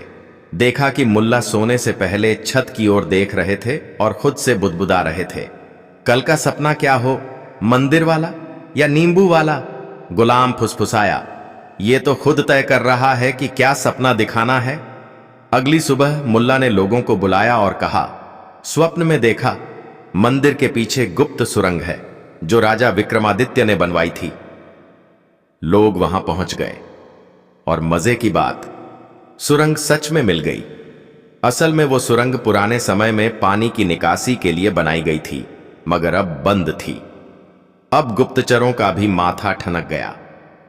ये तो किस्मत वाला भी है, झूठ बोलता है मगर सच निकल आता है। बशीर ने नगर प्रमुख को बताया, सर, ये आदमी भले ही कहानियां गढ़ता है, मगर उसकी कहानियों में जनता को विश्वास मिल रहा है, और सबसे बड़ी बात, उसकी वजह से लोग अब मार काट छोड़कर सपनों की तरफ झुक गए हैं। नगर प्रमुख ने सिर हिलाया, तो क्या हम उसे रोकें? बशीर बोला, नहीं सर, अब उसे रोकना मतलब जनता की उम्मीदें तोड़ना होगा। इसी दौरान एक नई मुसीबत खड़ी हो गई। एक बहुत अमीर व्यापारी अब्दुल सत्तार ने मुल्ला के दरबार में आकर ऐलान किया, हुजूर, मैं अपनी सारी जायदाद आपके नाम वसीयत करना चाहता हूं। मुल्ला भौंचक्का, क्यों भाई? क्योंकि मुझे लगता है मेरी संपत्ति का सही उपयोग वही कर सकता है जो सपनों से चलता हो और जनता को दिशा दिखा रहा हो। मुल्ला के तो होश उड़ गए। अब तक वो मजाक में नवाब बना था, लेकिन अब सच में नवाब बनने का दबाव महसूस होने लगा। उस रात मुल्ला ने खुद से कहा, मैंने तो सोचा था बस मजे करूंगा, उधारी से बचूंगा, लेकिन अब तो लोग अपनी वसीयत, जीवन की दिशा और भविष्य मुझसे तय करवा रहे हैं। यह खेल तो अब बड़ा हो गया है। सुबह मुल्ला गायब था, दरबार खाली, घोड़ा वहीं बंधा हुआ, मगर उसकी पीठ पर सिर्फ एक चिट्ठी बंधी थी, प्ला बापा बा।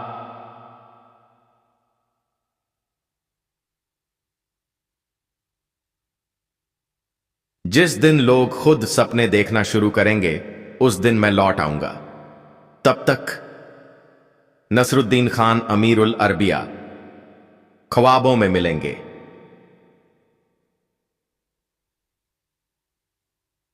शहर हतप्रभ, कुछ रो पड़े, कुछ मुस्कुरा दिए। लोगों को समझ आ गया था कि मुल्ला अब मजाक नहीं था, वह आईना था जिसमें हर इंसान अपनी कल्पना, आलस, उम्मीद और सवाल देखता था। सीख। जिंदगी में कभी कभी एक चतुराई से कही गई बात पूरे समाज की सोच को बदल सकती है, मगर असली समझदारी तब है जब आप जाने कि किस वक्त मंच से उतरना चाहिए। समाप्त। अगली कहानी। जब मुल्ला ने बर्तन धोने के बदले खुद को चमका लिया। शहर बदरुद्दीन की गलियों में सुबह की हलचल शुरू हो चुकी थी। बाजार की दुकानों के शटर खड़कने लगे थे और चाय की दुकानों से उठती भाप लोगों को दिन की शुरुआत का संकेत दे रही थी। लेकिन इन सब के बीच एक घर था जहां हमेशा की तरह कुछ अनोखा, कुछ हास्यास्पद और कुछ ऐसा घट रहा था जो केवल एक ही व्यक्ति के कारण संभव था, मुल्ला नसरुद्दीन। मुल्ला का घर हमेशा चर्चा में रहता, लेकिन इस बार चर्चा की वजह थी बर्तन। हां, वही बर्तन जो रोज की जिंदगी में इंसान की सबसे उपेक्षित जरूरत होते हैं, इस बार चर्चा में थे। बात यूं थी कि मुल्ला ने पूरे हफ्ते भर अपने घर के बर्तन नहीं धोए थे। अब सोचिए, जब एक हफ्ते तक बर्तन न धुलें तो क्या हाल हो। बर्तन ही नहीं, रसोई भी शर्मिंदा थी। मुल्ला की पत्नी फातिमा सुबह सुबह गुस्से से फुंफकारते हुए चिल्लाई, मुल्ला, अब और नहीं, या तो बर्तन धो या फिर यह घर छोड़। मुल्ला ने इत्मीनान से तकिए से सिर हटाया, अंगड़ाई ली और बोला, फातिमा, तुम तो यूं कह रही हो जैसे बर्तन कोई जानवर हैं जिन्हें मैं पीट रहा हूं। नहीं मुल्ला, लेकिन बर्तन देख रहे हो जैसे खुदा ना खास्ता ताजमहल पर कबूतरों ने डेरा डाल दिया हो। मुल्ला मुस्कुराया। यह वही मुस्कान थी जो हर बार किसी बड़ी बौद्धिक चाल की पहली सीढ़ी होती थी। ठीक है फातिमा, आज मैं बर्तन नहीं, पूरा घर चमका दूंगा, मुल्ला ने आंखें मिचमिचाते हुए कहा। तुम्हारी बातें सुनकर ही तो मैं अब तक पागल नहीं हुई हूं। फातिमा गुस्से से रसोई में घुस गई। लेकिन उस दिन मुल्ला ने कुछ ऐसा किया जो पूरे बदरुद्दीन में हंसी का कारण बना और फिर तारीफ का भी। चाल शुरू होती है। मुल्ला ने सुबह सुबह अपने पुराने दोस्त अब्दुल्ला को बुलाया, जो हलवाई था। अबे अब्दुल्ला, तुझे एक सौगात दूंगा अगर तू आज शाम मेरी दुकान पर हलवा फ्री बांटे। क्यों? तूने खुदा को देखा है क्या, जो मुफ्त बांटने की बातें कर रहा है? नहीं अबे, खुदा को नहीं, लोगों को देख रहा हूं और वो मुझे देखेंगे। आज शाम बस हलवा बांट देना और लोगों को बताना कि नसरुद्दीन ने अब आध्यात्मिक जीवन चुन लिया है। आध्यात्मिक? अब्दुल्ला चौंका। हां, और अब मैं खुद को चमकाने चला हूं, मन से, तन से और आत्मा से। अब्दुल्ला ने सोचा कि यह जरूर कोई नई नौटंकी है, लेकिन उसका हलवा बिकने वाला था मुफ्त में, तो वो मान गया। शहर की हो रही थी चर्चा। शाम होते होते पूरे मोहल्ले में खबर फैल गई, मुल्ला नसरुद्दीन ने संसार को त्याग दिया है, अब आध्यात्मिक पथ पर हैं। लोग जमा हुए, हलवा खाया और बातों का पिटारा खुला। एक आदमी बोला, मैंने देखा मुल्ला बर्तन लेकर गंगा किनारे जा रहे थे। दूसरे ने कहा, नहीं नहीं, वो तो पुराने मजार के पास ध्यान मुद्रा में बैठे थे। तीसरा बोला, मैंने तो उन्हें बर्तन की जगह अपने जूते चमकाते देखा। इधर घर में फातिमा ने देखा कि रसोई अब भी ज्यों की त्यों थी, बर्तन वैसे ही पड़े हुए, लेकिन मुल्ला थे गायब। चमकने की असली तरकीब हकीकत यह थी कि मुल्ला ने शहर के पुराने रंगरेज हुसैन मियां से सौदा किया था। उसने कहा, मेरे पूरे बदन को ऐसा चमका दो जैसे किसी बर्तन को पॉलिश कर रहे हो, लेकिन रंग ऐसा होना चाहिए कि लोगों को लगे मैं रोशनी छोड़ रहा हूं। हुसैन मियां ने सोने के रंग का एक विशेष लेप मुल्ला के शरीर पर लगाया और फिर उस पर चमकदार पाउडर छिड़क दिया। मुल्ला अब ऐसे दिखते जैसे चलते फिरते पीतल के भगवान हों। प्रवचन और चालाकी। शाम को मुल्ला शहर के चौक पर एक ऊंचे पत्थर पर खड़े हो गए। भीड़ थी, हलवा था और अब था प्रवचन। हे लोगों, मुल्ला ने आंखें बंद कर लीं और अपनी तेज आवाज में बोले, मैं अब बर्तन नहीं धोता, क्योंकि मैंने समझ लिया है कि कि असली चमक बाहर नहीं भीतर होती है। भीड़ ने ताली बजाई। बर्तन तो गंदे रह भी सकते हैं, लेकिन आत्मा को रोज साफ करना चाहिए। बात तो गहरी है। भीड़ में से एक अधेड़ ने कहा, मैंने 7 दिन तक अपने शरीर को गंदा रखा, लेकिन मन को साफ किया। आज मैंने शरीर भी चमका लिया, अब मैं पूर्ण हूं। एक और आवाज आई, लेकिन घर के बर्तन? बर्तन? मुल्ला ने आंखें खोली। बर्तन अब प्रतीक हैं मोह के। जो बर्तन धोता है वो दुनियादारी में डूबा है, जो खुद को धो ले वो परमात्मा से जुड़ जाता है। अगले दिन की हकीकत। अगली सुबह जब भीड़ हट चुकी थी, मुल्ला के दरवाजे पर पंडित राम नारायण आए। उन्होंने कहा, मुल्ला, क्या तुम हमारे मठ में प्रवचन दोगे? लोग तुम्हारे बर्तन त्याग के मार्ग से प्रेरित हैं। मुल्ला ने गाल पर हाथ रखकर मुस्कुराया। पंडित जी, मैं तैयार हूं, बस कुछ और बर्तन घर में इकट्ठे हो जाएं, तब तक मैं बाहर ही चमकता रहूं।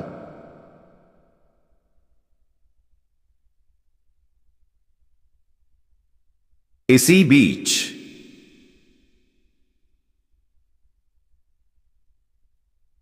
फातिमा अब भी बर्तन धो रही थी, लेकिन मन ही मन सोच रही थी, ये आदमी बर्तन न धोने के लिए आध्यात्मिक बन गया, और लोग हैं कि चरण धोने को तैयार बैठे हैं।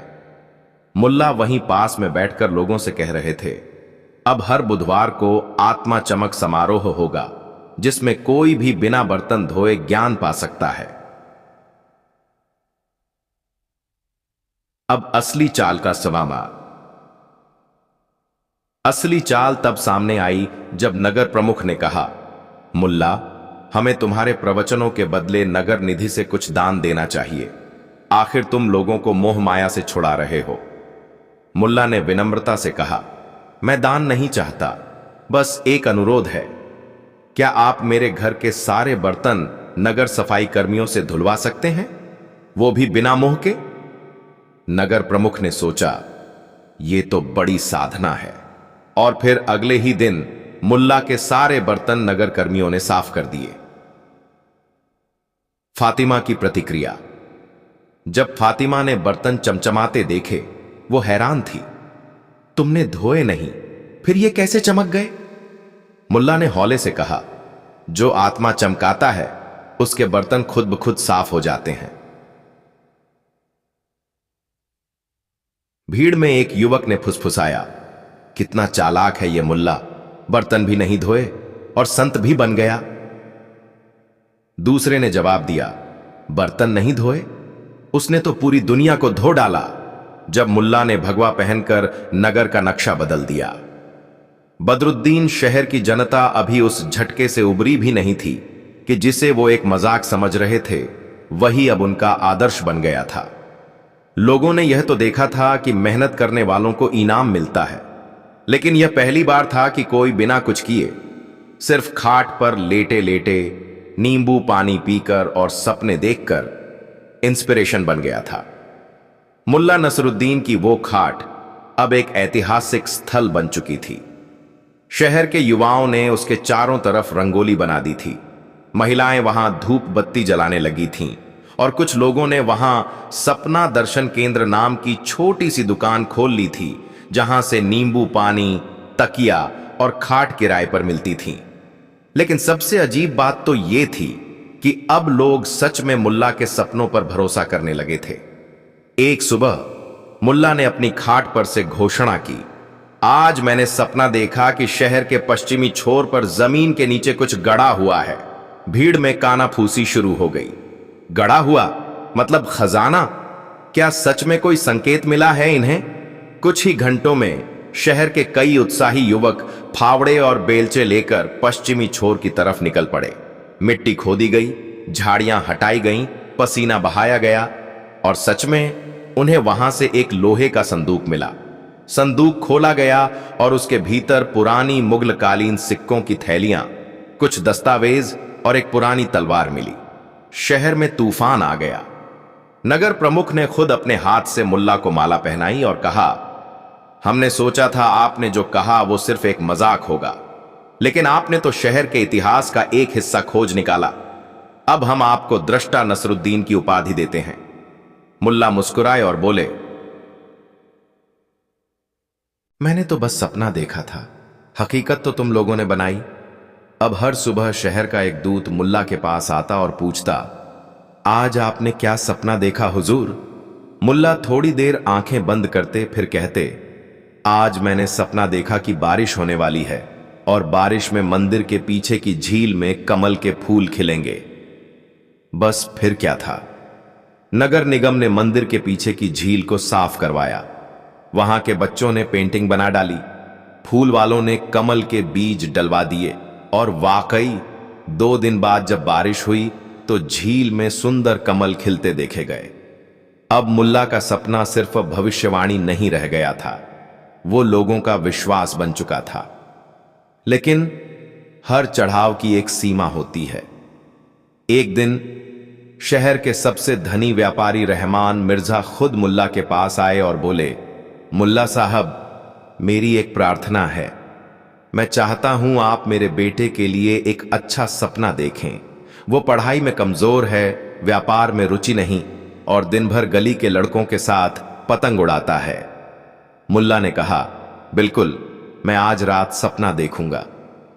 अगली सुबह मुल्ला ने चुपचाप रहमान मिर्जा को पास बुलाया और कहा, मैंने सपना देखा, तुम्हारा बेटा एक दिन बहुत बड़ा खिलाड़ी बनेगा, पतंगबाजी में विश्व विजेता। रहमान चौंक गया, मगर मुल्ला साहब, मैं चाहता था वो पढ़ाई करे या मेरे व्यापार में हाथ बंटाए। मुल्ला ने मुस्कुराते हुए कहा, जब सपना आता है तो वो बस आता है, हम उसे बदल नहीं सकते।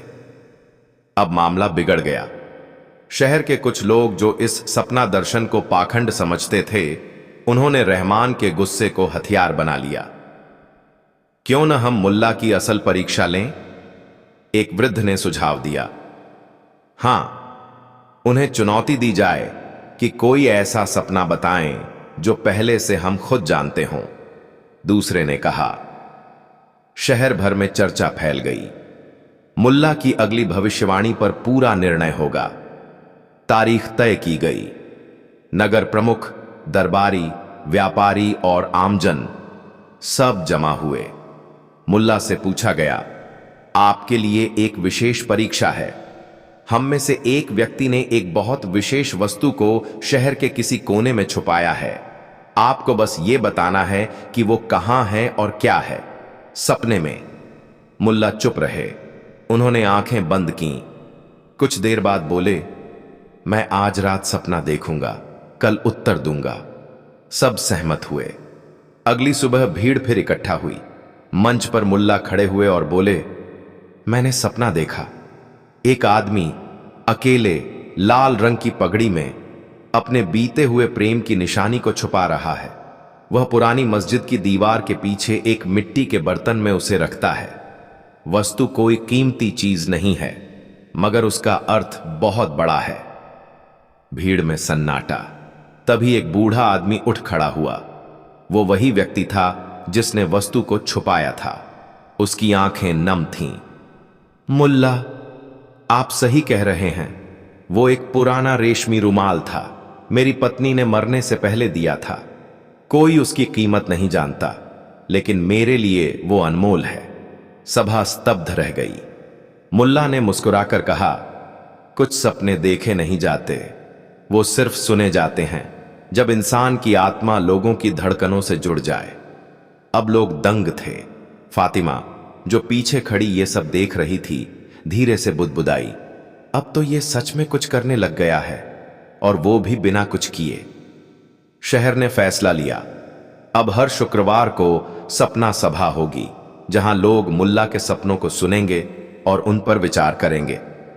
एक समय जो आदमी बर्तन धोने से बचता था, अब आत्मा के बर्तन चमकाने लगा था। और जब कोई पूछता, मुल्ला, ये सपने तुम्हें आते कहां से हैं? वो मुस्कुराकर कहता, जहां मेहनत करने वालों की सांसें थमती हैं, वहां आलसी लोग सोचने लगते हैं, और वहीं से असली सपने जन्म लेते हैं। समाप्त। कहानी से सीख। हर इंसान की काबिलियत उसकी बाहरी मेहनत से नहीं, उसकी सोच की गहराई से तय होती है, और कभी कभी वो जो कुछ भी नहीं करता वही उसे सबका प्रिय बना देता है। अगली कहानी।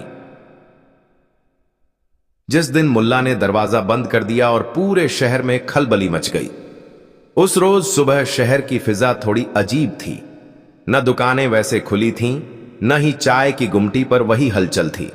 और इस अजीब माहौल की वजह थी मुल्ला नसरुद्दीन का दरवाजा बंद होना।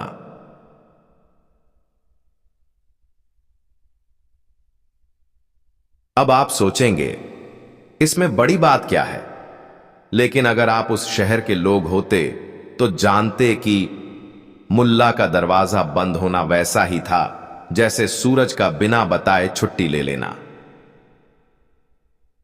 मुल्ला के घर का दरवाजा सदियों से कभी बंद नहीं हुआ था। चाहे वो सो रहे हों, सोच रहे हों, कुछ खो रहे हों या खुद को खोज रहे हों, दरवाजा हमेशा खुला रहता था। लोग आते, बैठते, बहस करते, पकौड़े खाते, गधे से बतियाते और चले जाते। लेकिन आज पूरा शहर हक्का बक्का था। चाय वाला शौकत बोला, भाई आज बिना मुल्ला के मजा ही नहीं आया। उसने मेरी कड़क चाय को खुली हुई किताब कहा था, और आज बिना उसकी बकवास के चाय भी फीकी लग रही है। सर्राफा बाजार का बाबूलाल खिसियाकर बोला, कहीं मरवर तो नहीं गया? किसी ने कहा, मुल्ला नहीं मरेगा, हम सब मर जाएंगे उसकी टें टें से पहले। लेकिन सबसे ज्यादा चिंता गधे हबीब को हो रही थी। वो बार बार दरवाजे के पास आकर कान खड़े करता, फिर थूथन से दरवाजा धकेलता और फिर मायूस हो जाता। थोड़ी ही देर में पूरा मोहल्ला वहां जमा हो गया। खरबूजे वाला इकराम बोला, चलो सब मिलकर दरवाजा तोड़ते हैं।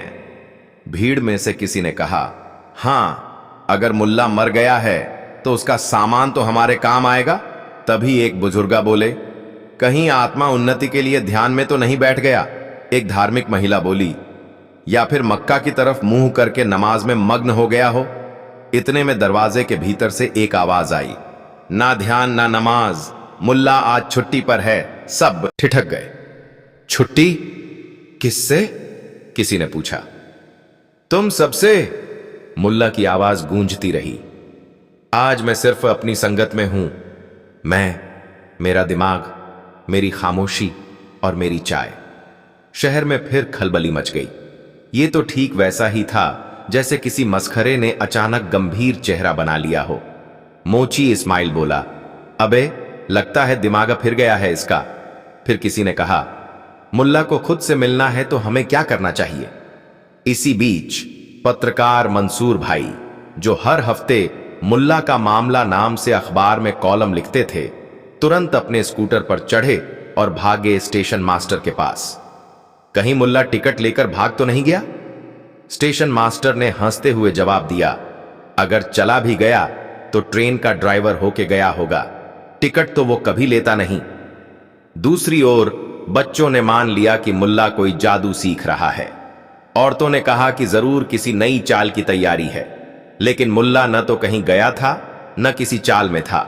असल में वह अपने ही घर में 4 तकियों से घिरा बैठा था और अपनी डायरी में कुछ लिख रहा था। पहली बार किसी ने उससे सवाल नहीं पूछा था और पहली बार उसने कोई उत्तर नहीं दिया था। डायरी में लिखा, आज मैंने देखा कि मेरे ना बोलने से शहर ज्यादा शोर मचा रहा है। क्या मैं वाकई शांति का कारण हूं या शोर का बहाना? बाहर लोग बहस कर रहे थे। क्या मुल्ला बीमार है? क्या वो किसी गुप्त मिशन पर है? क्या वो कोई किताब लिख रहा है? क्या वो शादी करने की सोच रहा है? इतने में दरवाजे के नीचे से एक पुर्जा निकला। छोटे बच्चे शब्बीर ने उठाया और जोर से पढ़ा, वाला अमाले, यदि आप मुझसे मिलना चाहते हैं तो पहले खुद से मिलिए। ई आ आया।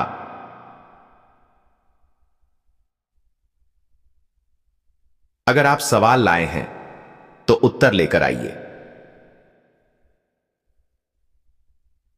और अगर आप सिर्फ तमाशा देखने आए हैं तो अपनी कुर्सी घर से ले आइए, क्योंकि इस बार तमाशा मैं नहीं, आप लोग हो।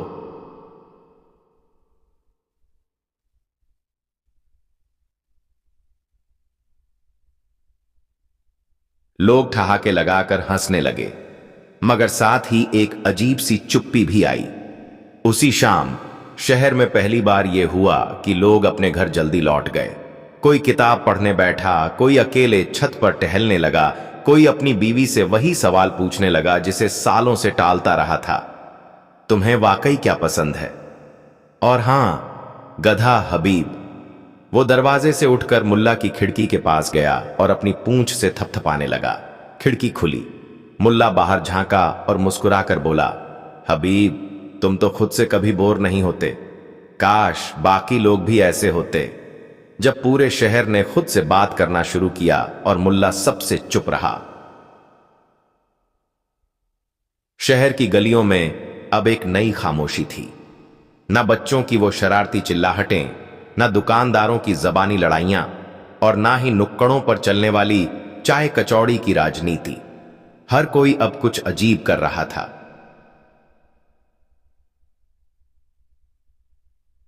खुद से बात। चाय वाले शौकत ने अपनी दुकान पर एक तख्ती टांगी, चाय पहले खुद से पिएं, फिर दूसरों को पिलाएं। बाबूलाल सर्राफ ने पहली बार अपने गहनों को छूकर महसूस किया कि जिनके लिए वो 50 साल से दिन रात कमा रहा है, उन्हें कभी पहनने का सुख ही नहीं मिला। कब्रिस्तान के पास बैठने वाले बूढ़े फकीर ने मुस्कुराकर कहा, जो मुल्ला सालों तक बोलता रहा, उसने अब चुप रहकर लोगों के कान खोल दिए। सच में अब लोगों को उसकी जरूरत नहीं थी, क्योंकि अब उन्हें खुद की जरूरत महसूस होने लगी थी।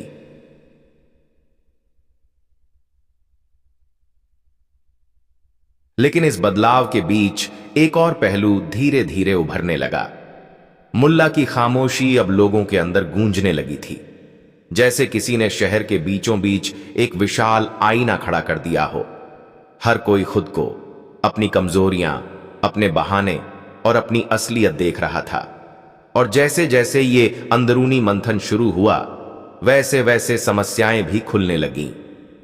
कई लोग जो सालों से दूसरों को दोष देते रहे थे, अब अपनी ही उंगलियां खुद पर उठते देख रहे थे। जो दूसरों से उम्मीद करते थे, अब खुद की जिम्मेदारियों की लिस्ट बनाने लगे थे। जो रोज मुल्ला से सलाह लेने आते थे, अब अपने दिमाग से जवाब तलाशने लगे थे। इसी बीच एक नौजवान लड़की, रूही, जिसने कभी जिंदगी में जोर से बात नहीं की थी, वह नगर की पहली महिला पुस्तकालय प्रमुख बन गई। उसने सबसे पहले पुस्तकालय के बाहर एक पोस्टर लगाया,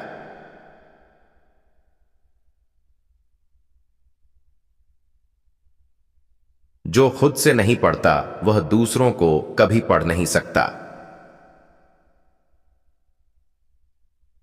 लोगों ने पूछा, तूने ये कहां से सीखा? उसने मुस्कुराकर कहा, मुल्ला के बंद दरवाजे से। पर एक जगह अब भी बेचैनी थी। गधा हबीब। उसने अब खाना पीना कम कर दिया था। ना किसी बच्चे की पुकार पर झूमता, ना मुल्ला के पुराने जूतों को सूंघने जाता। दिन में एक बार वो उस बंद दरवाजे के सामने बैठता और खामोशी से इंतजार करता, और फिर रात होते ही उसी जगह सो जाता। एक दिन पूरा शहर इकट्ठा हुआ। बुजुर्ग, जवान, औरतें, बच्चे, सबने तय किया, हमें अब मुल्ला को वापस बुलाना होगा। हमने बहुत कुछ सीख लिया, मगर अब उसकी बातें भी याद आती हैं। दोपहर की धूप में सब लोग उसके दरवाजे के बाहर बैठे। कोई चुटकुला सुना रहा था, कोई शेर पढ़ रहा था, कोई रोटियां बांट रहा था। एक नई तरह का मेले जैसा माहौल था। और अचानक दरवाजा खुला। मुल्ला निकला, कंधे पर जरा झुका हुआ, आंखों में वही पुरानी शरारत और होठों पर एक सधी हुई मुस्कान। भीड़ में सन्नाटा। उसने कहा, तो खुद से बातें करके सब थक गए? एक बुजुर्गा मुस्कुराए, नहीं हुजूर, बात तो अब जाकर शुरू हुई है, मगर अब हमें फिर से आपका झूठ बोलने का तरीका, सीधा जवाबों में छिपी चालाकी और वो आपकी बेमतलब की बातें याद आने लगी हैं। मुल्ला ने सिर झुकाया, तो क्या मैं फिर से बकवास शुरू करूं? सब चिल्लाए, हां। और फिर वैसा ठहाका गूंजा जैसा कभी उस शहर ने नहीं सुना था। मुल्ला ने अपने घर का दरवाजा पूरी तरह खोल दिया। गधा हबीब दौड़कर मुल्ला से लिपट गया। मुल्ला ने उसकी पीठ थपथपाते हुए क्या उताओ कहा, तू अकेला था जिसने कभी मुझसे कोई सलाह नहीं मांगी, इसलिए तू सबसे समझदार है। उसी शाम मुल्ला ने शहर के चौराहे पर पहला भाषण दिया। मैंने एक बार चुप रहकर देखा, तुम सबने खुद से बात की, लेकिन आज मैं फिर बोल रहा हूं ताकि याद रहे कि बोलना भी जरूरी है, मगर कभी कभी चुप रहना उससे भी ज्यादा। और इसी के साथ शहर को अपना पुराना मुल्ला फिर मिल गया, लेकिन अब सब नए हो चुके थे। सीख: जब इंसान खुद से बात करना सीख लेता है तभी वो दूसरों की बातें समझने लायक बनता है। मुल्ला की सबसे बड़ी शिक्षा यही थी, बोलकर हंसाना आसान है, मगर चुप रहकर लोगों को सोचने पर मजबूर करना वही असली फन है। समाप्त। अगली कहानी खोया हुआ बटुआ और मुल्ला का कर्जदार नाटक। एक दिन सुबह सुबह मुल्ला नसरुद्दीन बाजार की ओर जा रहे थे। कंधे पर पुराना झोला, सिर पर टेढ़ी टोपी और चेहरे पर वही चमकदार मुस्कान। सड़क किनारे बैठे फलों वाले से मुसम्मी लेकर जेब में हाथ डाला ही था कि चेहरा बदल गया। बटुआ नहीं है, उन्होंने जोर से कहा। पास खड़े सब्जी वाले अकबर ने पूछा, गिरा क्या? मुल्ला बोले, नहीं, खोया है। और फर्क समझो, गिरा होता तो कहीं होता, खोया है मतलब पूरी तरह गायब। अकबर बोला, कहीं घर में तो नहीं भूल गए? मुल्ला ने सीधा जवाब दिया, अगर घर में भूला होता तो मैं यहां तुम्हारे पास क्या कर रहा हूं? घर जाकर खुद से बहस करता। फलों वाला धीरे धीरे मुसम्मी वापस खींचने लगा, लेकिन मुल्ला ने जोर से पकड़ लिया। सुनो, उन्होंने कहा, अगर तुमने ये मुसम्मी वापस ली तो मेरी इज्जत नहीं, तुम्हारे फलों की आत्मा मर जाएगी। आसपास भीड़ लग गई। सब जानना चाहते थे मुल्ला का बटुआ कैसे गायब हुआ, लेकिन इससे पहले कि कोई और सवाल करता, मुल्ला ने अपनी टोपी उतारकर भीड़ के सामने रख दी और कहा, बटुए की शोक सभा में चंदा लिया जा रहा है, कृपया श्रद्धानुसार सहयोग दें। लोग हंसते हंसते लोटपोट होने लगे। कुछ ने मजे में सिक्के भी डाल दिए। मुल्ला ने टोपी उठाई, मुसम्मी के पैसे दिए और आगे निकल पड़े। शाम को शहर के चौराहे पर मुल्ला एक बड़ी भीड़ को संबोधित कर रहे थे। मित्रों, आज का मुद्दा है, जब बटुआ खो जाता है तो इज्जत कैसे बचाई जाए। भीड़ हंस रही थी, लेकिन कुछ गंभीर चेहरे भी थे। मुल्ला बोले, आज मैंने उस बटुए में एक बहुत जरूरी कागज भी रखा था, मेरा कर्जदारों की लिस्ट। अगर वो किसी को मिल गई तो मेरे पास आने वालों की संख्या आधी हो जाएगी, क्योंकि सब भाग जाएंगे। एक आदमी पीछे से चिल्लाया, कौन कौन कर्जदार हैं? मुल्ला बोले, तुम सबसे पहले हो हबीबुल्ला। हबीबुल्ला चौंक गया, मैं? कब? 3 साल पहले तुमने मुझसे कर्ज लिया था, याद नहीं? कितना? हबीबुल्ला हकलाया, यही तो लिखा था बटुए में, अब तुम पर निर्भर है, तुम बताओ कितने थे। भीड़ में ठहाका गूंजा, पर कहानी यहीं खत्म नहीं होती। अगले दिन मुल्ला ने पूरे शहर में एक नोटिस लगवा दिया, जिसे भी मेरा बटुआ मिले कृपया तुरंत लौट आएं। उसमें कुछ खास नहीं, बस मेरे उधार देने के सबूत हैं। अगर वो ना मिला तो मैं सबको खुद ही उधार देने वाला घोषित कर दूंगा। अब हालत ये हो गई कि जो कर्जदार नहीं थे वो भी डर गए, कहीं मुल्ला उन्हें भी कर्जदार न बना दे। रमजान नाम का एक दुकानदार, जो कभी कभी मुल्ला को उधार में समोसे दे देता था, डर के मारे अगले दिन खुद समोसे लेकर मुल्ला